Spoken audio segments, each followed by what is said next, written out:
সাজদাতুস সাহু কিভাবে দিতে হয়? কোন ভাই প্রশ্ন করেছিলেন আমি নামটি খেয়াল রাখতে পারিনি, তবে আমি টুকে রেখেছি যে সাজদাতুস সাহু দেওয়ার পদ্ধতি কি।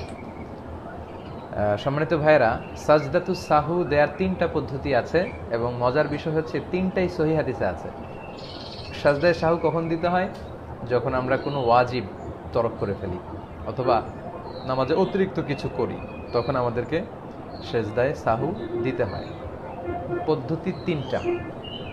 প্রথম পদ্ধতি, বাংলাদেশে আপনারা যেভাবে শিখেছেন, যেভাবে আদায় করেন ঠিক সেভাবে, অর্থাৎ শেষ বৈঠকে আত্তাহিয়াতু পরে ডান দিকে এক সালাম, আসসালামু আলাইকুম রাহমাতুল্লাহ, তারপর 2টি সেজদা, আল্লাহু আকবার বলে সেজদা দিয়ে বসে,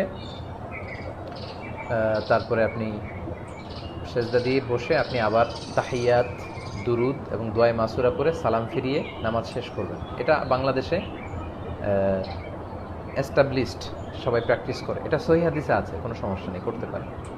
আচ্ছা, আরও কিছু পদ্ধতি আছে, যেমন আরেকটা পদ্ধতি আছে, সেটা হচ্ছে আপনি পুরো নামাজটাই শেষ করে ফেলবেন, এমনকি সালামও ফিরিয়ে ফেলবেন, আসসালামু আলাইকুম রহমতুল্লাহ, আসসালামু আলাইকুম রহমতুল্লাহ, সালাম ফিরিয়ে তারপর আপনি এক্সট্রা 2টা সেজদা দিবেন।